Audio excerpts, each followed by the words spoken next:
So on today's episode, we are going to build a planter made out of cedar and a little bit of redwood trim. We're going to add a few details here and there to make it look really sharp. Start to finish, this is usually less than a day project, even when you add a pond liner. Let's build it.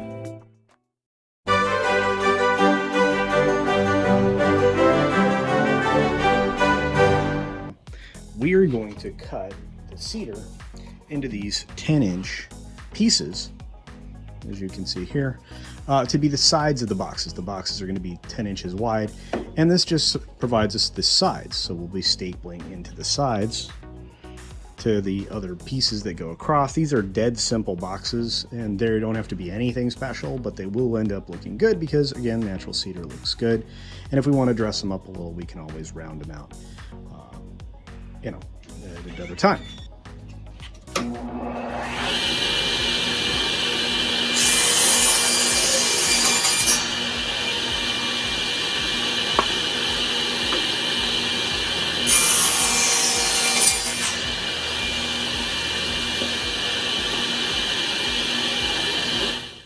Now we're using 6 foot, 72 inch, whatever you want to call them, cedar pickets.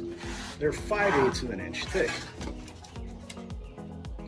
And we are going to be using them for the long side of our boxes. So 5/8, as you can see here. We've got our work cut out for us and doing some math. Okay, really not. But, well, let's do two together. We need to cut these less than 36 inches by 1.25 inches. So 36 minus 1.25 inches, 34 3/4. That's what we will set this all up for next. Of course, as you know, and I know, my saw only sets up to 30 inches. So we're going to have to measure these and make the cuts. So these cross cuts using our available tools, but more importantly, we have to remove any staples or anything like that from each of these panels. It's really important. You don't want to find a staple flying around at you. Plus, they tend to rust and look ugly. That doesn't look good on your project. So look at your boards, inspect them, make sure they don't have any staples or things in them that could hurt you or rust. Now, we've got our tape measure, our handy square, and we're going to measure out our 34 1/4 inches, which is right there. We use our little pencil, draw a line right on it. That's going to be our cut line. Now, once we cut one of these, we then have a template for every single board to follow. So you can go through and mark them all if you want, but let's save some time. Here we go. A fast way to do this is if you actually had a sled, which is going to be a video I'll make in the future of putting one of those together. But for now, we can do it this way and be relatively safe.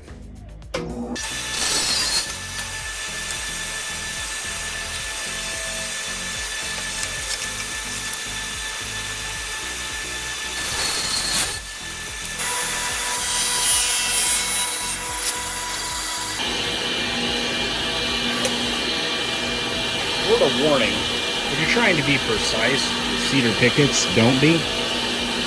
Why? Well, because they're not square.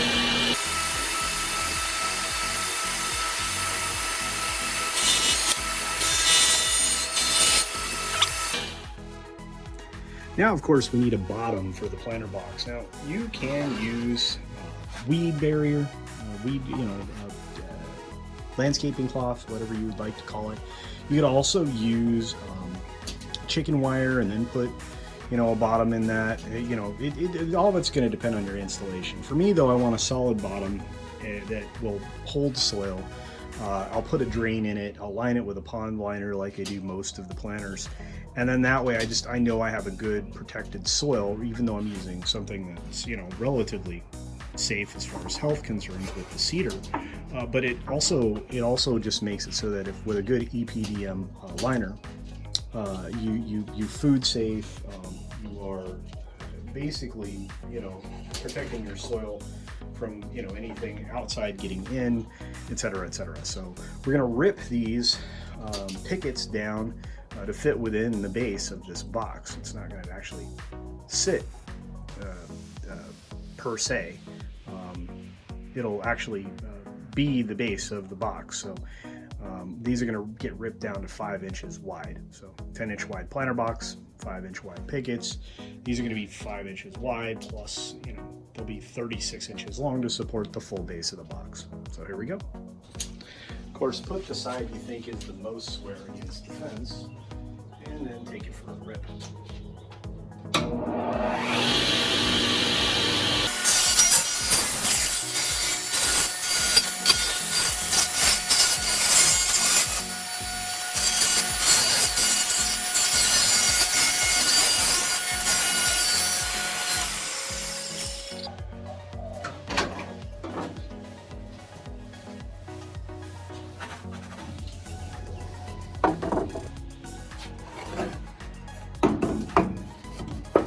Pretty good. One more to go. Looks pretty good. So let's rip it on this side. Rip it and rip it.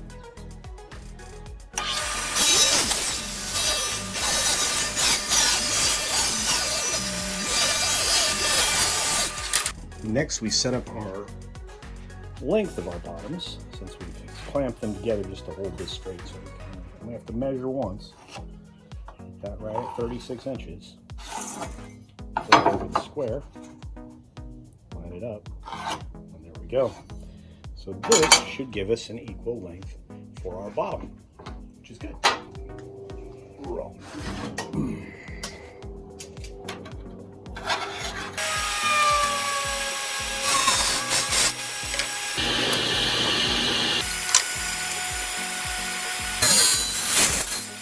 There we go.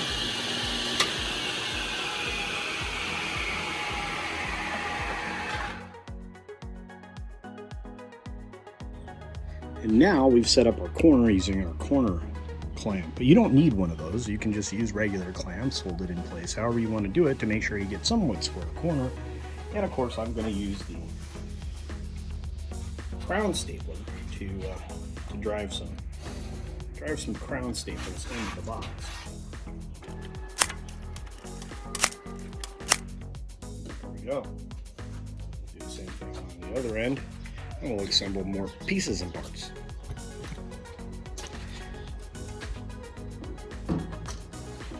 Come here.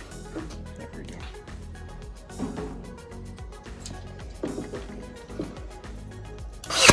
And there we go.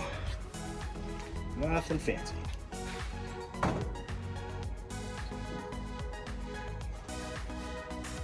Now, let's see if we did it right.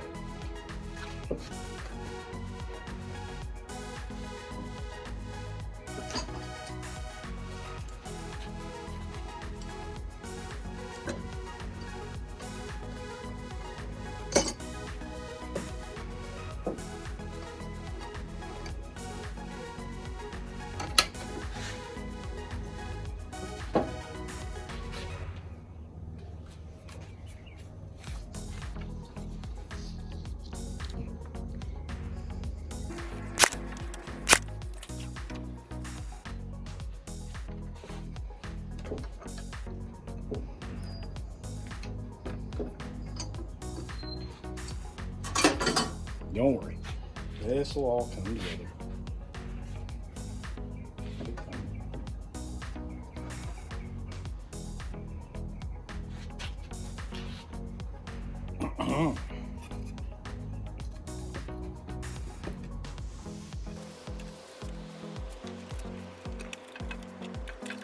Looky there. Oh, bam. Oops, slipping. Let's move the camera. Do this easy on. Easy all. I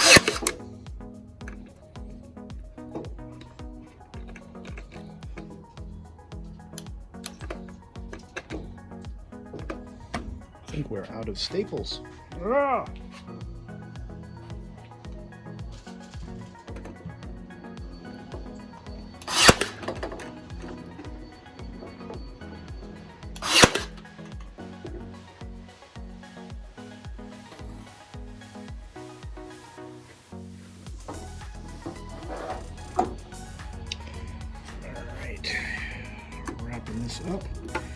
get to the next part. Alright, now we're going to have to get these guys attached to each other. I have some redwood scrap just for them. This is the redwood scrap. We are just going to nail this right in here, or in this case, staple it right in here. Right in there.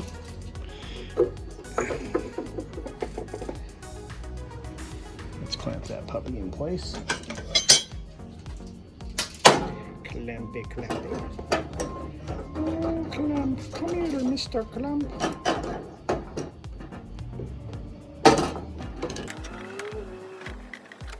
In my case, I'm only worried about one side of this looking extra pretty.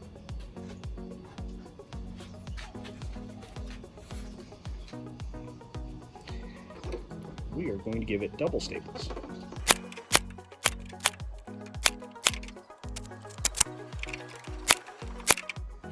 we go. Put them both. Looks good. Now, we get our handy dandy flush saw. All right, flush saw. Let's use the broad brush, or the rough side. The Schnaggeltoof. Look at that. Ba-bam. I love that saw. Cool, cool. Now, the other side. So same drill as before. Attach the scrap redwood to the liner boxes. Double staple.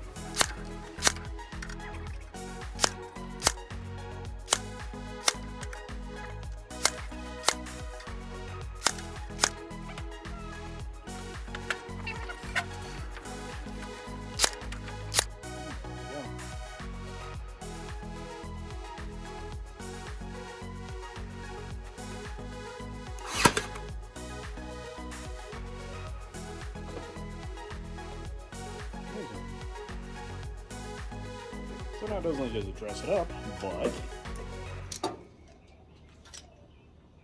it holds it together. Really? It's kind of what you need. Back to the flush cut saw.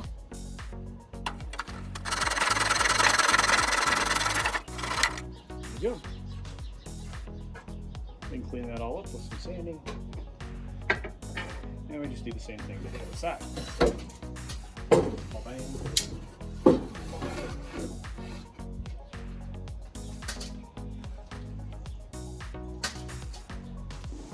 All right, nearly there. Double staple.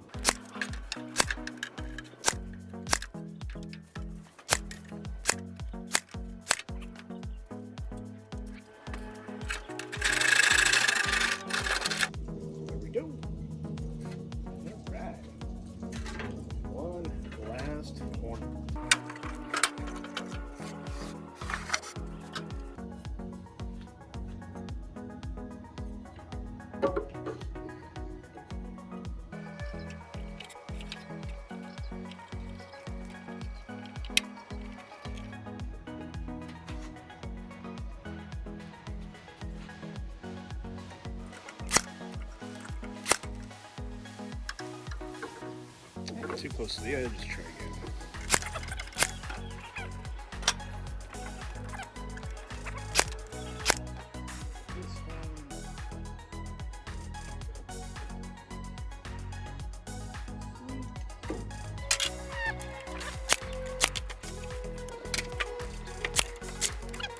We're good.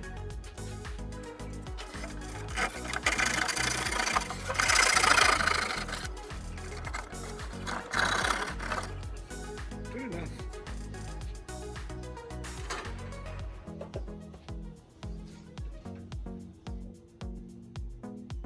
All right, we got the bottom going now.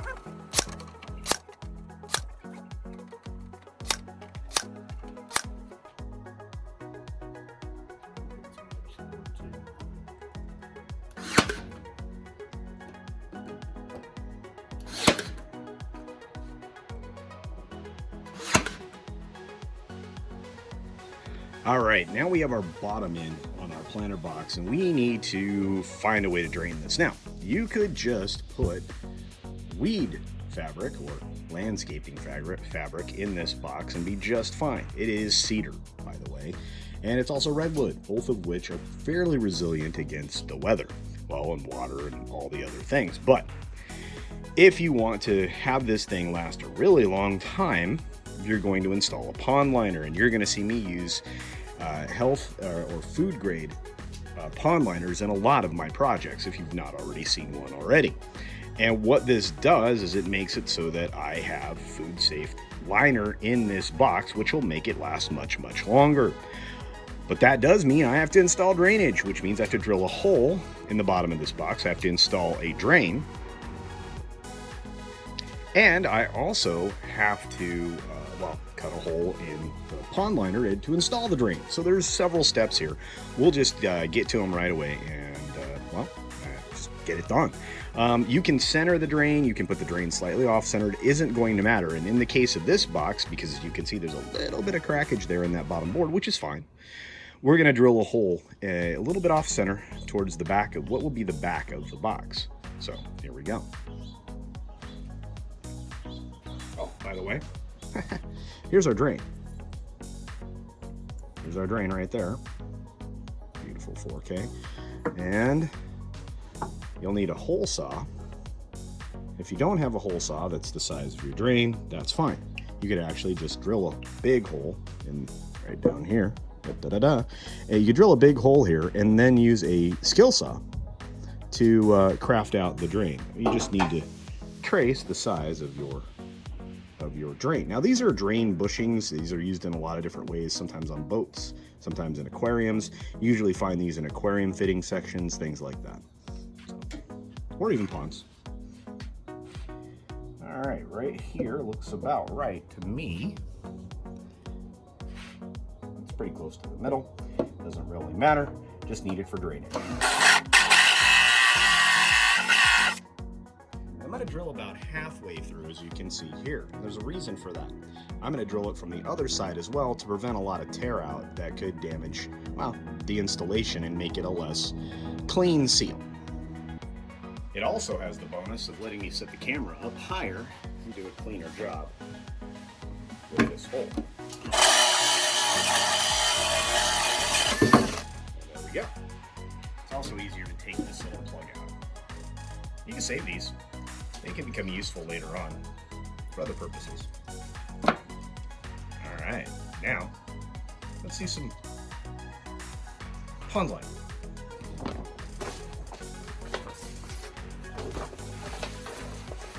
I think that's not going to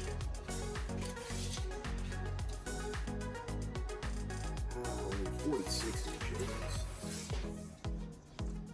Actually even bigger than that. See, 36, 40, we need 56 inches, and we need 30 inches. So one way it's fine, the other way not so much. All right.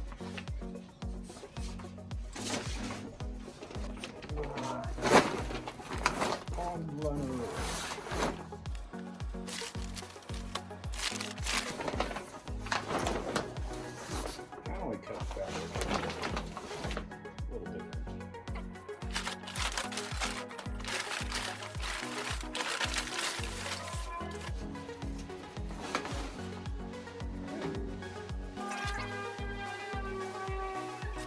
Also need a good pair of scissors. All right, so as you can see, I've got some masking tape out here just to mark some endpoints, and then I'll actually use that as a cutting guide if I have to, but I probably shouldn't, just a straight edge. Let's see, you have to measure out 56 inches.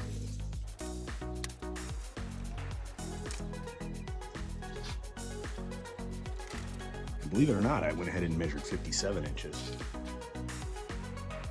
All right, now 57 inches on the other side's right here. This tape.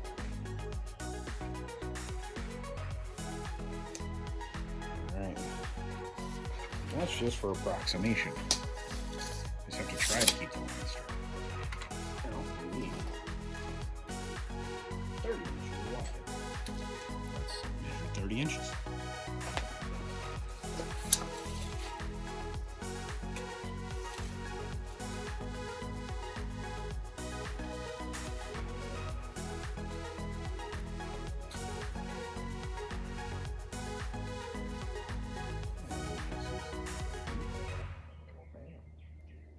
Let's make it a little more. Let's make it 31. There we go. Just a little cheat width here. And a little bit cheat width is okay. Bam. All right. Same thing at the other end. Get our 31 inches from the bottom right to there. Some masking tape. Again, you can be real sloppy about this, but I want to use this pond liner on a lot of different projects. So, less waste I have, the better. Alright, now we have a straight edge on the inside of each of these tape lines, and we'll cut it. Alright, we lined up our straight edge. Let's see what we can do here. Really, anything is a straight cutting guide would work. I use the edge of the saw on the straight edge just because I know it's straight. And then I just make a clean cut along the edge, like so. Again, it doesn't have to be perfectly straight.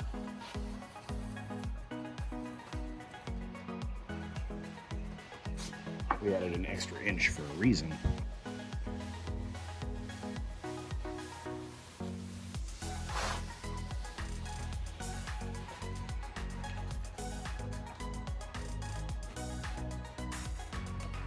Go. I just have to cut the other direction. And now that we've made that done, well, we've got our sheet. And this is what we need. Just this pond liner with some sawdust on it, which is fun. All right, so we have our plastic done, and now need to fold this up, get it out of the way, so that we can put it inside of our box. Got our box here, got our bulkhead fitting for the drain.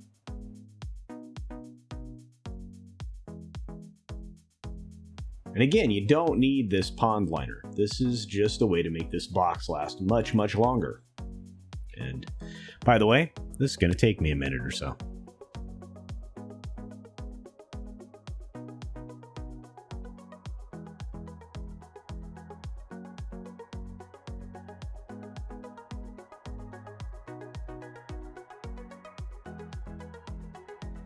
Did I mention that this was going to take a while?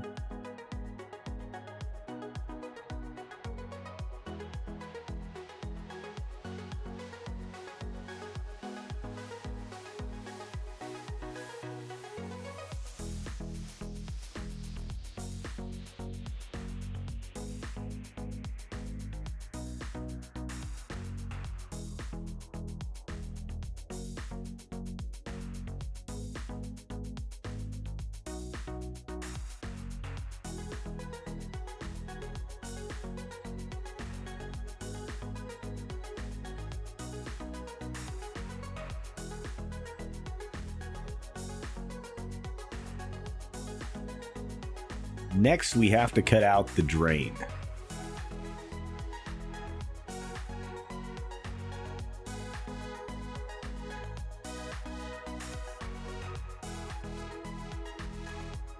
Make sure you make 4 cuts just short of the edge of the hole that you drilled.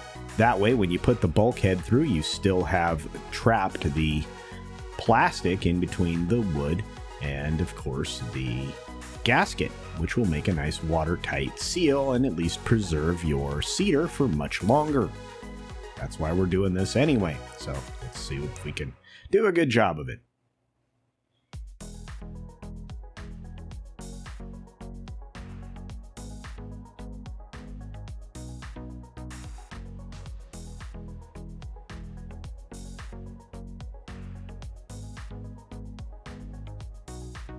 Go.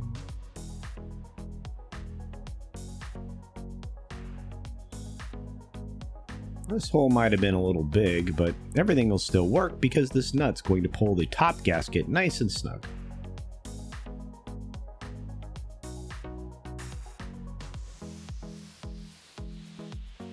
And there we are, all ready for drainage. Nice snug fit. We are now going to trim out these boxes with some redwood. This will make the boxes look finished and look very nice, but at the same time it'll hold the liner in place for years to come, and it'll add rigidity to the box if you overfill it with soil or if the plants start to push outward with their root systems. Now let's make quick work here.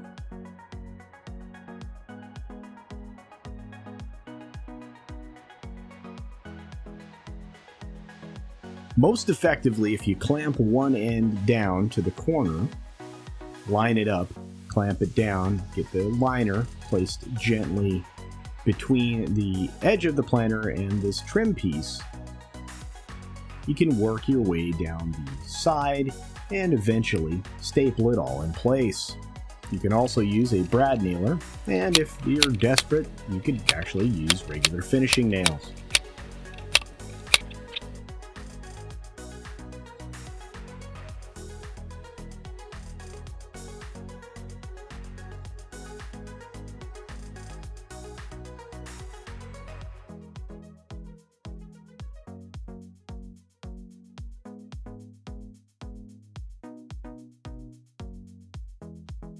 And now that we have that done and everything's stapled down on this trim piece, we have to grab our handy dandy flush cutting Japanese saw. I use the fine tooth this side and voila, done. Now we have to move on to the other side. So let's flip it around, set it up. Same drill as before. Just kind of tighten everything up here. These hand clamps are very handy, these spring-loaded ones. You can buy them very cheaply at Harbor Freight. They do sell them at other big boxes and even at Walmart, so you can find some of these hand clamps. Then, of course, I clamp down the corner edge on one side, and again, same drill. As I said before, you slide the plastic underneath the entire side, pull it a little bit tight, maybe add a clamp or two like I'm doing here, and then tack it in.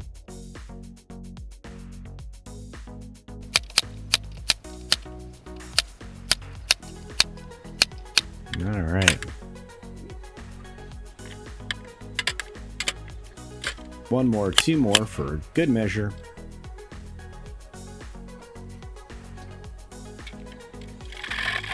And trim this off. Done.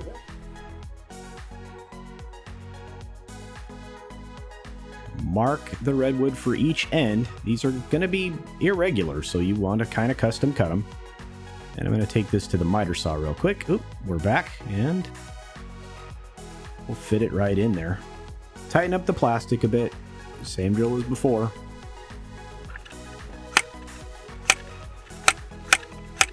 And there you go. One more end to do, so let's get at it. There we go. Clamps off. Measure. Mark. On a nice tight fit here. Miter saw, put it back in place. Ta-da, and there we go. Indeed. Now we have to trim this off. I started with scissors, and I've done this before. It doesn't give us quite as fine a cut, and I got frustrated. So I'm about to run and grab my handy orange utility knife, because this irritated me. Doesn't look good, right? So let's just grab the razor knife. There we go. Much better. You can still use scissors, but you're going to end up with some visible plastic, and I don't like that.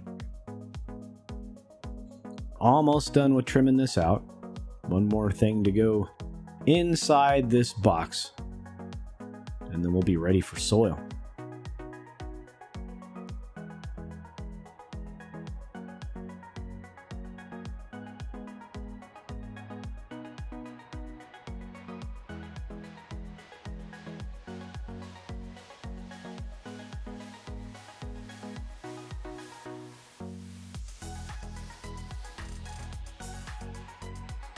Now we put in our landscape fabric, or weed barrier, whichever you'd like to call this. It allows for the water to pass through, but not the soil, and the roots, which we kind of want to keep in the box and not obstructing the drain. I use this stuff all over the place, and it works really well. You can buy a pretty decent sized roll of it for not a lot of money. Alright, now that we've got our box complete, we're going to set it down on a couple of Redwood 2x4s and start loading it up. Let's start out with some peat moss, which will give us some moisture retention at the bottom of the box. We just load that up on top of the weed barrier here, the landscape fabric, whatever you want to call it. Figured out that I was being rather silly. I kept having to hold the fabric, and that got frustrating. So eventually I figure out I can put some of these cedar leftover pieces in here and make it so that I could just fill the box up a little bit easier by holding the fabric out of the way. Haha! Genius. Now the reason you use peat moss, like I said, is to maintain moisture. But then you have to have a good quality soil that you fill up the rest of the way, which is about 2/3. So 1/3 peat, 2/3 a good soil. This is a 100% organic potting mix that I got from one of the local stores. It's very high quality stuff. It's mixed with a lot of different things. And it's a good stand-in if you don't have your compost ready or you don't have access to compost. As it is, anytime you are gardening, it's a good idea to make sure that you have proper fertilizer. So when you go to plant and you have something that, let's say, is going to flower, you want to dig a nice little hole in this box before you put your plant in, put your slow release fertilizer on the bottom, and then put your plant in. That way the plant gets nourished from the bottom, and you only have to nourish from the top once a week, for most plants anyway. And we're just wrapping this up now, nearly done. And let's clean it up a little bit more.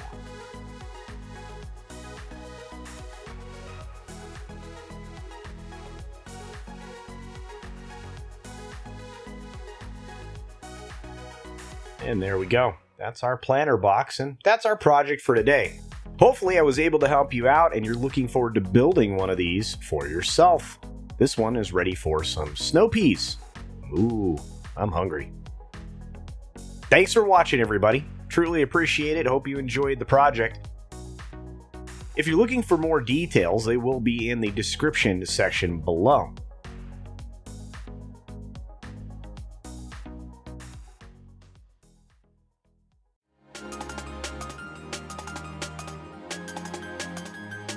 Thanks for checking out this episode of Cultured Builds. Let's build it.